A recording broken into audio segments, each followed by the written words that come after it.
Odamdan bilgisayarı, kamerayı kurdular ve ben size buradan sohbet yapıyorum. Odamdan sizi bırakmak istemedim.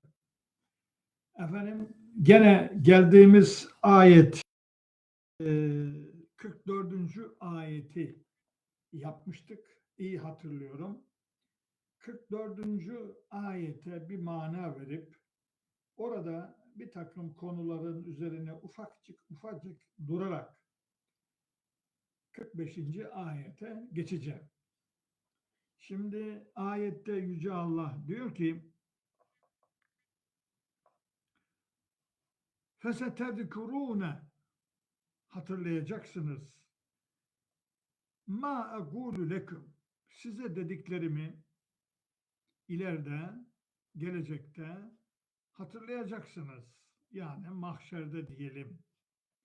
Ve ufevvilu emri ilallah. Ben işimi Allah'a havale ettim. Allah'a bıraktım. İnne Allahe basirun bil ibad. Allah kullarını gözlemcisidir. Kullarını görmektedir. Şimdi bu imanını gizleyen Firavun'un hanedanından olan ama iman etmiş olan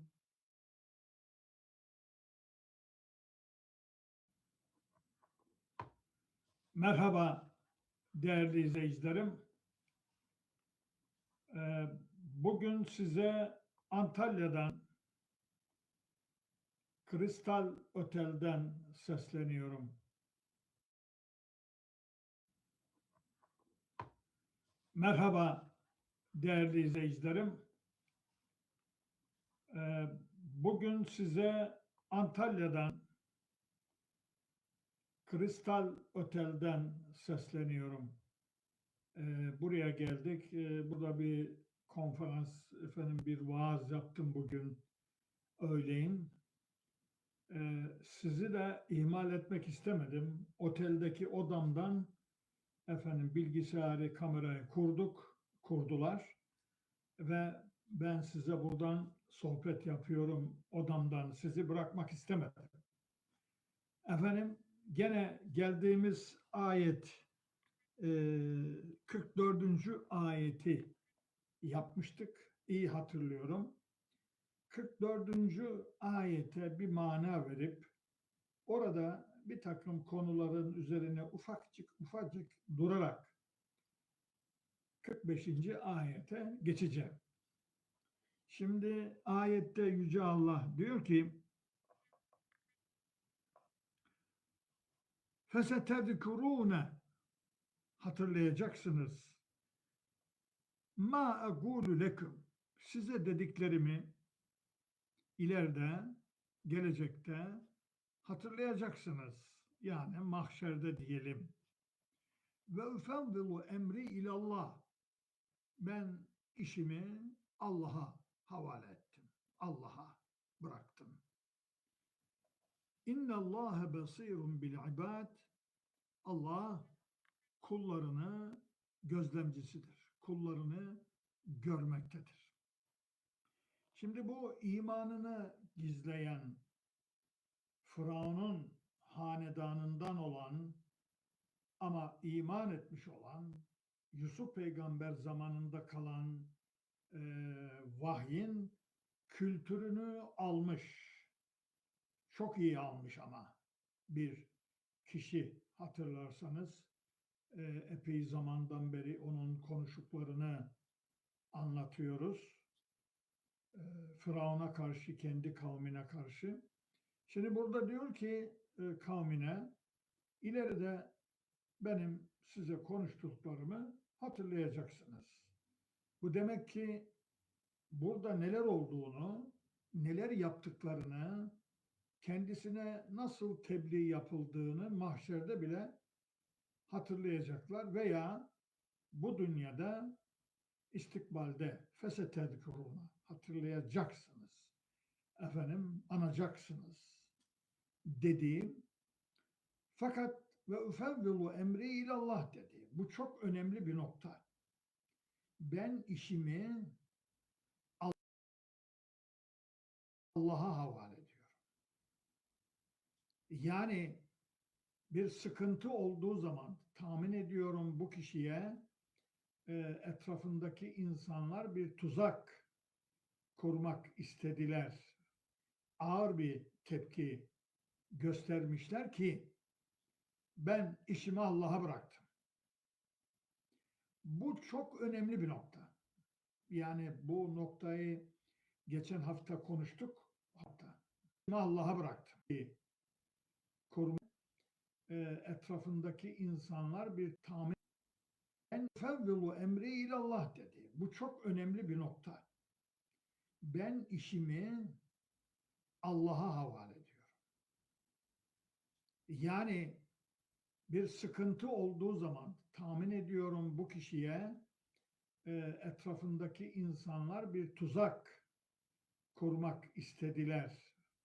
Ağır bir tepki göstermişler ki ben işimi Allah'a bıraktım.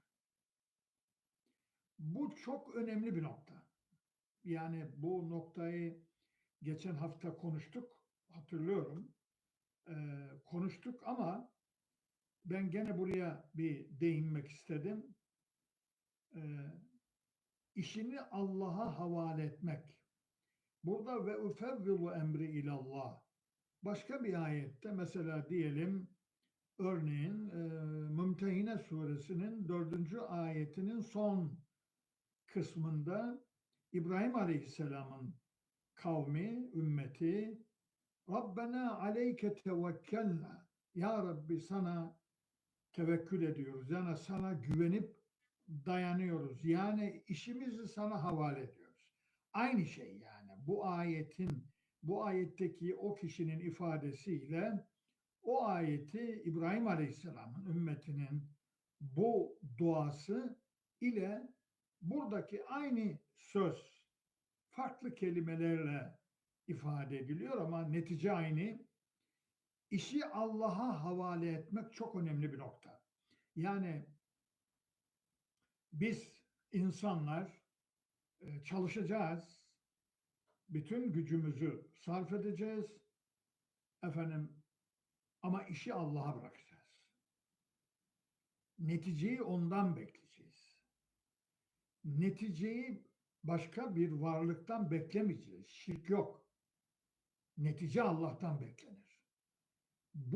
Burada vurgu yapıyor kişi, bu alim yani bilgili, kültürlü, çok kültürlü bir alim ve diyor ki ben işimi Allah'a bıraktım. Gerçeği yaptım. Size tebliği yapıyorum. Tebligatımı yaptım. O zaman işimi Allah'a bırakıyorum bundan sonrasına. Niçin Allah'a bırakıyorum? Onu da söylüyor. Muhteşem bir ders veriyor. İnna Allaha basirun bil ibad. Elbette ki Allah kullarını görüyor. Yani siz burada ne konuşuyorsunuz, ben ne konuşuyorum, Allah duyuyor. Siz ne yapıyorsunuz, ben ne yapıyorum bunu Allah görüyor. Allah Kur'an'ı her yerde, her zaman görür. Allah'ın görmesinin dışında bir alem, bir yer bulup da orada herhangi bir pislik yapamaz. Bugün Antalya'da Merkez Camisi'nde vaaz yaparken bu konuya değindim. Tabi innallâhe basîrun bil ibad bu ayeti kerimede aslında ahlakın temeli oluyor. Yani Allah beni görüyor. Ben bu pisliği yapamam. Bu ahlaksızlığı, bu hırsızlığı, bu yolsuzluğu veya herhangi bir ahlaksızlığı yapamam. Çünkü Allah beni görüyor. Demek ki yapıyorsak böyle bir iş, Allah'ın bizi gördüğüne inanmıyoruz. Onu ihmal ediyoruz, onu geri atıyoruz bu konuyu. Şimdi bu konuyu bir daha girdim ki bundan dolayı size bu konuya girdim. Biraz açayım dedim bunu. Yeni katılanlar varsa efendim onlar da nasibini almış oldu bu ayetten diyelim. Şimdi فَوَقَاهُ اللّٰهُ سَيِّئَاتِ مَا مَكَرُوا Allah o kişiyi kurdukları tuzaktan kurtardı. Bu lafı kullandı ya. Dedi ya ben işimi Allah'a bırakıyorum. Yani sizin kurduğunuz tuzaklara karşı ben gücüm yok. Tek başıma bir işi yapamam. Ben işimi Allah'a havale ediyorum deyince Allahu Teala onu kurdukları tuzaktan kurtardı diyor. Şimdi çok önemli bir nokta. Yani bugün dünya devletleri birbirine tuzak kuruyor. Bunları görüyorsunuz. Güçsüz olanlar işlerini Allah'a havale etmedikleri için Allah yardım yapmıyor. Korumuyor. Anlıyor musunuz? Bu olayı, bu ayeti bugüne getiriyorum yani. Bugüne getirip konuşuyorum yani. Nihayet bu Kur'an-ı Kerim bugüne konuşuyor. Bizimle konuşuyor bugüne ama biz anlamıyoruz dediğini. Onun için ben bugüne getirmek mecburiyetindeyim. Bu ayet 14 asır evvel gelmiş. Ondan çok asırlar evvelki olayı anlatıyor, olguyu anlatıyor. Tarihi olguları anlatarak bize ders veriyor Allahu Teala. Firavun döneminde anlatıyor bize. İşlerin Allah'a nasıl havale olduğunu ve Allah nasıl müdahale edip o kişiyi kurtardığını anlatıyor. Siz de bu imanda olacaksınız. Benim kullarımı gözetlediğimin imanında olacaksınız. Her şeyi yaptıktan sonra işi bana havale edeceksiniz. Ben de müdahalemi yapacağım diyor Allah-u Teala. O kadar basit. O kadar basit. Şimdi ve hâka bi âli firavune su'ul azâb. O adamı kurtardı. Firavun hanedanını, ailesini, hanedanı diyoruz ona biz. Yani Osmanlı ailesi, Osmanlı hanedanı diye konuşuruz ya. Aynı Firavun'dan da Allah öyle konuşuyor. Efendim, Firavun'u da azabın kötüsü, korkunç azap kapladı. Yani e, e, kuşatı verdi yani haka. Kuşatmak anlamına da gelir haka. Demek ki bu ayeti kerimeler aslında işlenmesi lazım. Yani ben şimdi sizi getirdim ta İbrahim Aleyhisselam'ın ümmetinin Mümtehine suresinin 4. ayetine Rabbena aleyke tevekkelna ifadesine ve ufevvilu emri ilallah, bu ayetle o ayeti bir araya getirdim ama o ayetin aynısı doların üzerinde yazılıyor. Şimdi cebinizde dolar varsa çıkarın, üzerinde göreceksiniz. In God we trust. Yalnız Allah'a güveniriz. Rabbena aleyke tevekkelna. Arapçası budur. Bakın, doların üzerine Mümtehine suresinin 4. ayetinin son kısmını yazmış. Adam yazmış bunu doların üzerine. İşte o dolar dünyada bir imparatorluk kurdu. Anlıyor musunuz? Olay bu. Bak bunu da burada konuşmuş olduk. Nasıl oluyor bu işler? Güya Müslümanız. Niçin geliyor yabancı para benim paramın kafasını eziyor solucan gibi? Bunu düşünmek gerekiyor.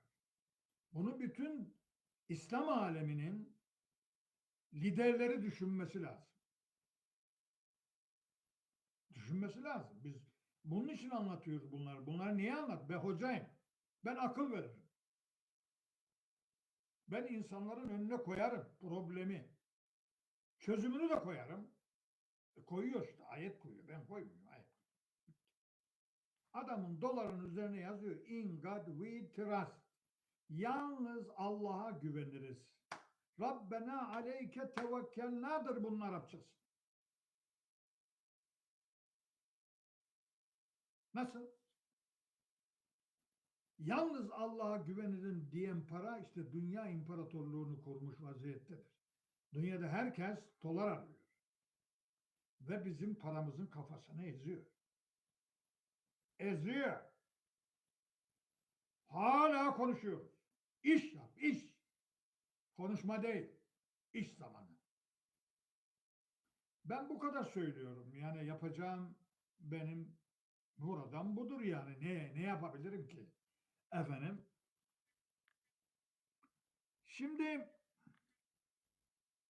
Şimdi geldik çok ilginç bir ayete. En-naru yu'ralûne aleyhâ gudubben ve aşiyya. O Firavun hanedanı, o düşmanlar sabah akşam ateşe arz olunurlar, sunulurlar, ateşe sunulurlar. Gudubben ve aşiyya. Sabah akşam. Neyse ayete mana vereyim de sonra açıklayacağım. Ve yevme tekumus saatu. Kıyamet koptuğu zaman, koptuğu gün edhilu ale firavune eşeddel azab.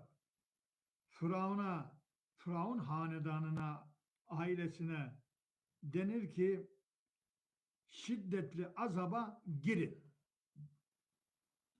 İşte bu ayeti kerimeyi tefsir ederken gudubben ve aşiyya ya dikkat etmeden hocalar buna kabir azabı demiş. Alakası yok. Kabirde sabah akşam olur mu? Kabirde sabah akşam var mı?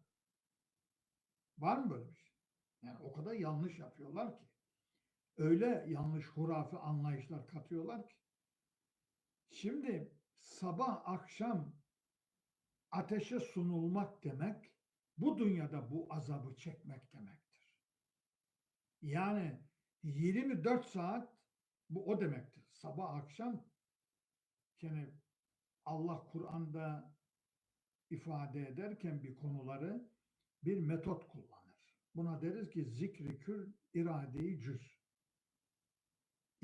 Zikri cüz irade-i kül deriz buna. Yani manası Türkçe parçayı anarak bütünü kastetmek. Bu bir metottur. İşte burada sabah akşam diyerek günün 24 saatini kastediyor Allah-u Teala. Şimdi Firavun hanedanı ateşe arz olunuyorlar. 24 saat. Yani günün 24 saati. Bu ne demek? Bu şu demek. Firavun hanedanı iktidarını kaybetmeye başladığı zaman da azap çekiyor. Ateş yanıyor. Ateş. Ateşe sundum onları diyor Allahu Teala. Psikolojik olarak. Bu dünyada azabı çekiyorlar. Akşam sabah. Bunu anladılar kabir. Bu dünya anlayamadılar. Ahirette olmuyor. Akşam sabah ahirette ne işi var?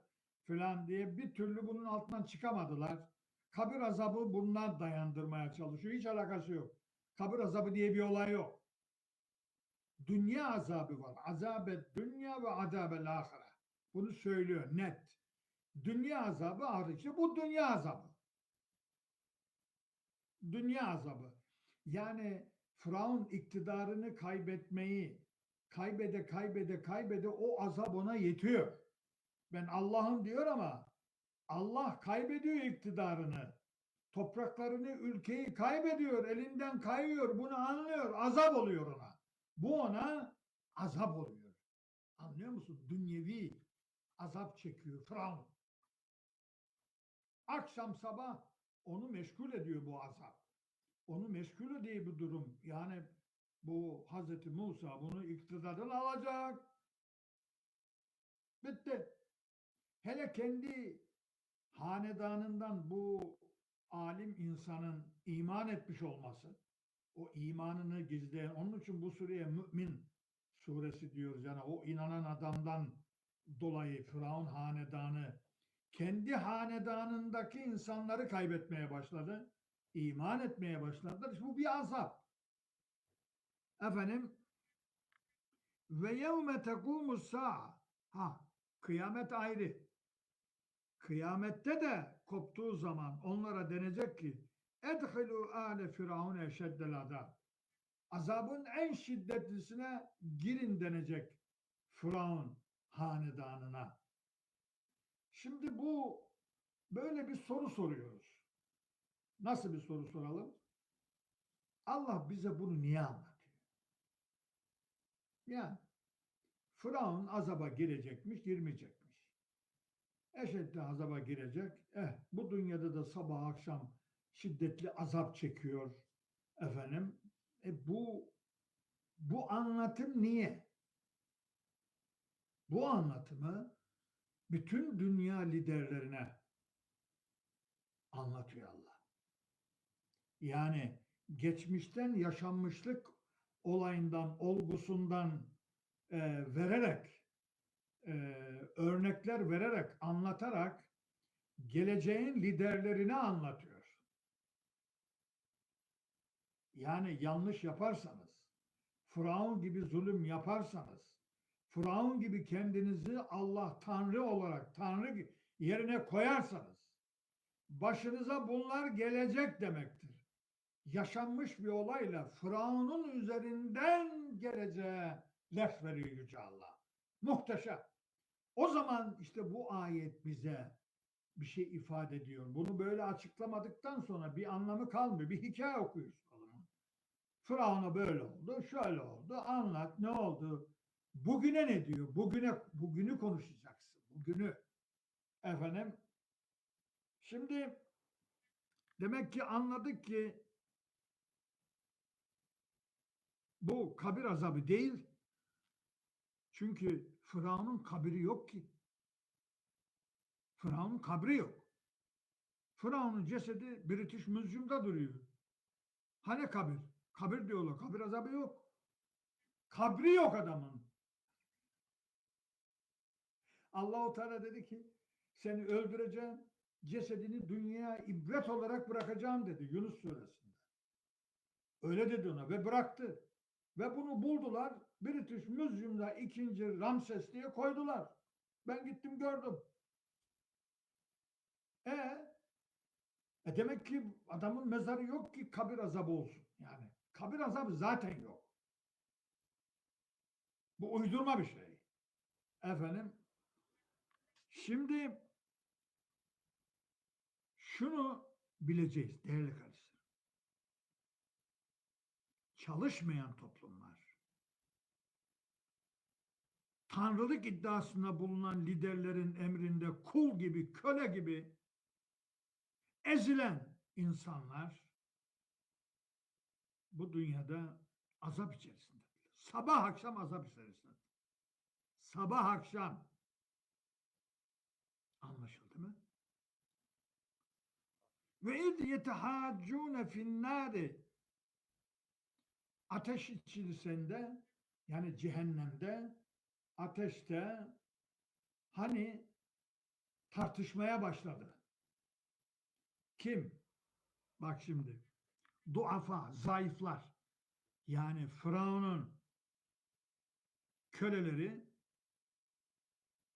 cehennemde lillezîne istekberu, o büyüklere, büyüklenenlere, kibirlenenlere, büyüklük taslayanlara diyecekler tartışırken inna kunna lekum teb'an, biz size tabi olduk.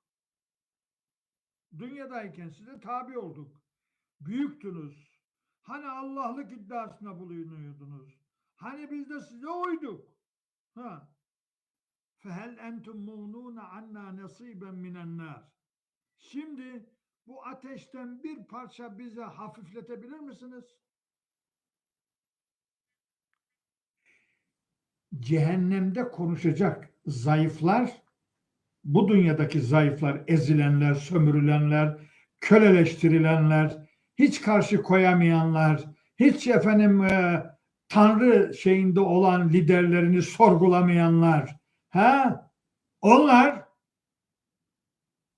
cehennemde o büyük adamlara, bu dünyada büyük adamlar vardı ya, onlara diyecekler ki şimdi bize azaptan biraz hafifletebilir misiniz?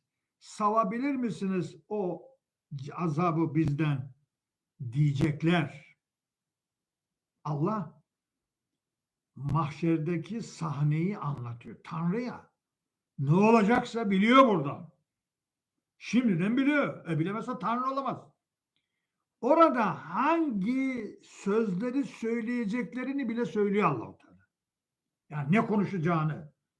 Cehennemde o köleler, o ezilenler, o sömürülenler, o onları sömüren, köleleştirenlere, o büyüklere, kibirlilere, onlara böyle diyecek diyor. Bizatihi sözü söylüyor bu dünyada. Bakın.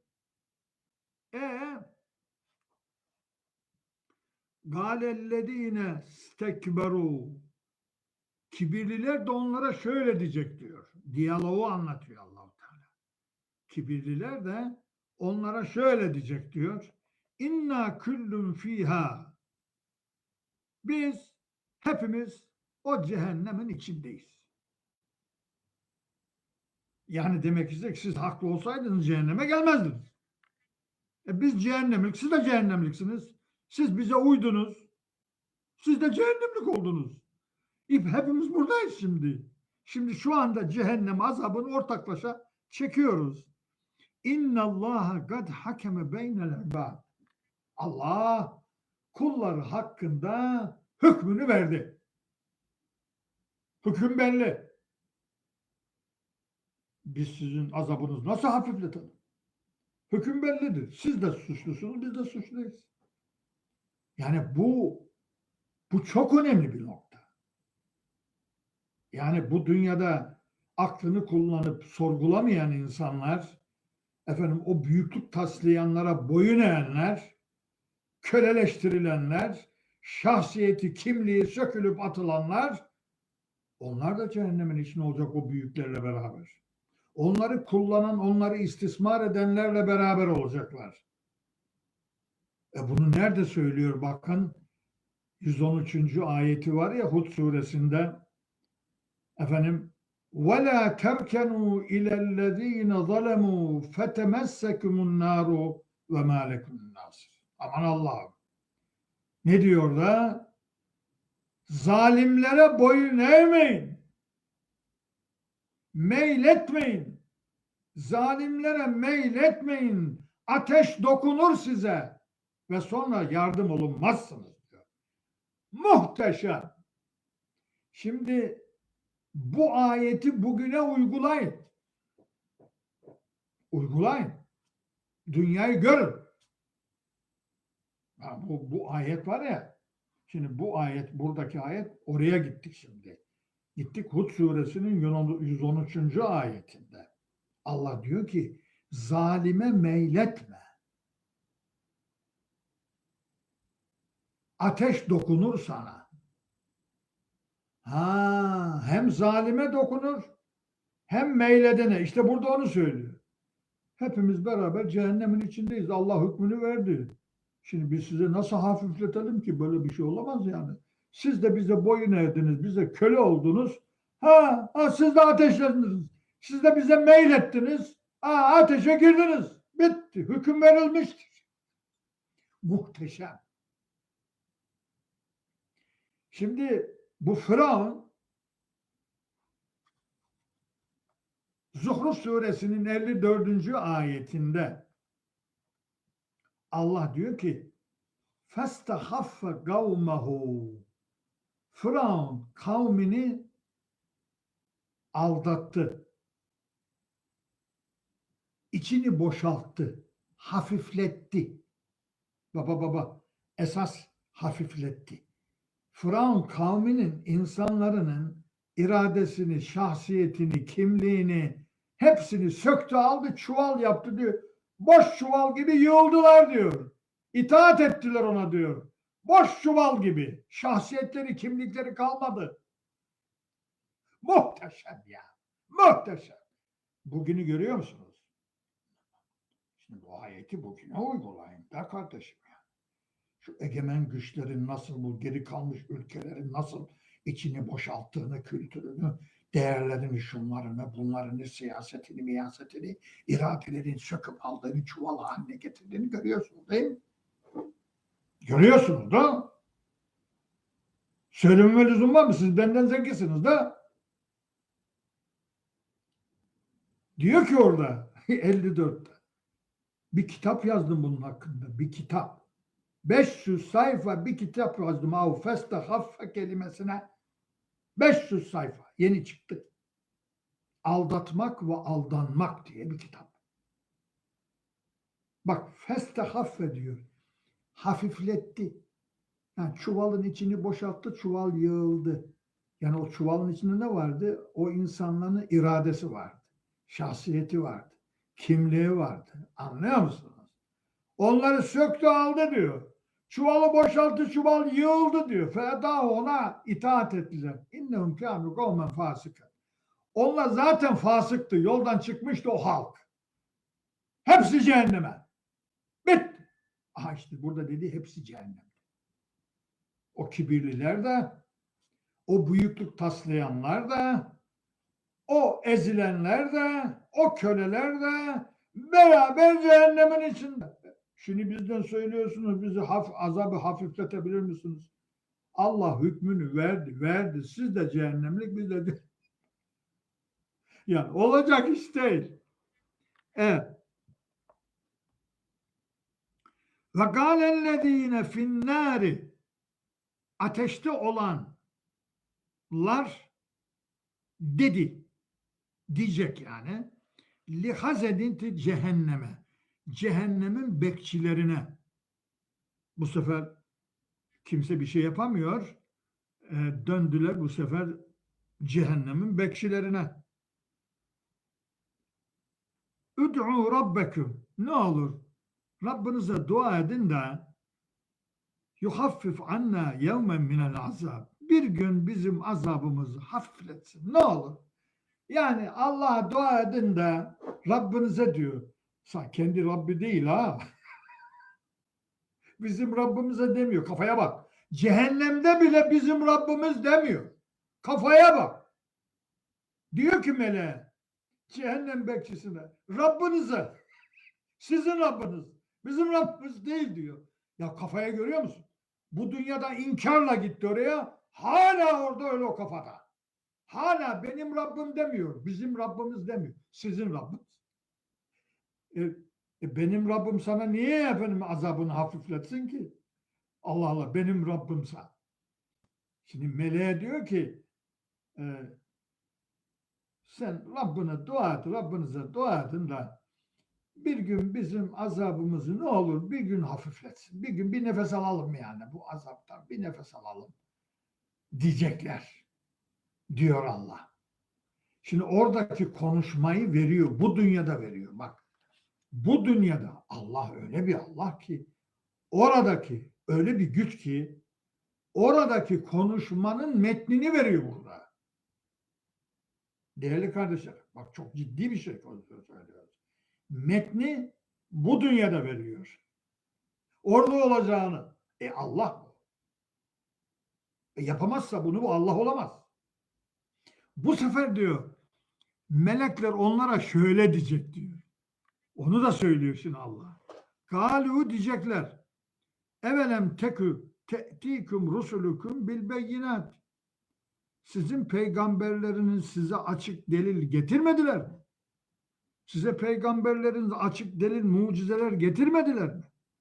Galu bela. Getirdiler. Getirdiler orada. Getirdiler. Galu fed'u. Dediler ki dua ediniz. Siz dua ediniz. Biz niye dua edelim sizin için? Biz sizin için niye dua edelim? Siz edin dua. Ve ma duaul kafirine illa fi zalâ. Kafirlerin duası boşunadır. Boşunadır. Kafirlerin duası kabul edilmez. Boşunadır. Bu ayete benzer bir ayet Mülk suresinde. Orada der ki tekâdü temeyyezu minel gayz. Cehennem neredeyse kininden çatlayacaktı. Küllema ulgiye fiha fevcun se'elehum hazanetuha elem ye'tiküm nezir. Aynen buradaki gibi. Ne zaman ki kafirler grup grup oraya atılırlar, melekler, cehennem bekçileri onlara soruyor. Elem ye'tiküm nezir. Size uyarıcı gelmedi mi dünyada? Buraya ne işiniz var? Bizim başımıza da bela oldunuz burada şimdi bu cehennemde. Öyle ya. Size peygamber gelmedi mi? Galu bela geldi. Kad ca'ena nedirun. Bize uyarıcı geldi. Fekezzebna. Biz onları yalanladık. Ve kulna ma nezzelallahu min şey. Allah size hiçbir şey indirmedi. Dedik onlara. Dünyadayken dedik onlara, hatırlayacak orada ne dediğini. Dünyadan peygamberlere inanmadılar. Dediler ona siz yalan konuşuyorsunuz. Yalan. Allah size hiçbir şey indirmedi. Dedik onlara. Yine devam edecek orada o cehennem kapısındaki atılmak üzere olan o kafirler diyecekler ki قَالُوا لَوْ كُنَّا نَسْمَعُ. Keşke o peygamberleri dinleseydik. اَوْ نَعْقُلُ. Yahut aklımızı kullansaydık. مَا كُنَّا فِي أَصْحَابِ السَّعِيرِ. Bu alevli cehennemin yaranı olmazdık. Bu alevli cehennemliklerden olmazdık. Dinleseydik ya da aklımızı kullansaydık olmazdık burada. Bak. Cehennemin kapısında aklı başına cehennemin kapısında aklı başına geliyor. Adamın. Yani bu dünyada dinlemedi peygamberi. Yalan söylüyorsunuz dediler. Allah bir şey indirmedi size. Dedik onlara. Şimdi o Mülk suresinde buraya getireceğiz. Onu şimdi dantel yapıyoruz ya, kaneviçe mi diyorsunuz ona? Şimdi onu al gel buraya. Aynı soru burada var. Aynı soru. Ya size peygamberler delil getirirler mi? Getirdiler. O zaman siz dua, siz yalvarın Allah'a. Bize niye yalvaralım biz size? Kafir için biz Allah'a niye yalvaralım? Siz kendiniz yalvarın. Allah da diyor ki kafirlerin duası boşunadır yani. Hiç kafirlerin duası yalvarması boşunadır diyor. Burada neredeyse 35 dakika oldu. Bundan sonraki ayet kaçta kaldık? 50'yi bitirdik. Selim, sen onu kaydet. 50. 50 bitti, 51'den başlayacağız. İnşallah. Değerli kardeşlerim, Mü'min suresinden çok ilginç ayetleri anlattım size. Bu ayetleri bugüne getirdik. Bugün için bunları anlatıyor Allahu Teala. Kim okuyorsa bu ayeti, biz okuduk, bize anlatıyor bunları. Bu ayetler bize konuşuyor şimdi.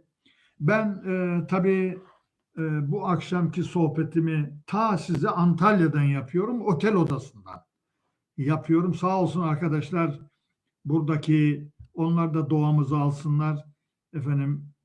Düzeni kurdular, bilgisayar getirdiler, kamera getirdiler. Beni sizinle buluşturdular. Hepsine yaptıkları amelden dolayı Allah razı olsun diyelim. Selam, sevgilerimi bu otelin sahibi olan Süleyman Kilit hanımı ile beraber hepinize selam, saygılar sunuyoruz. Görüşmek üzere. Allah'a emanet olun.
firavune su'ul azab. O adamı kurtardı.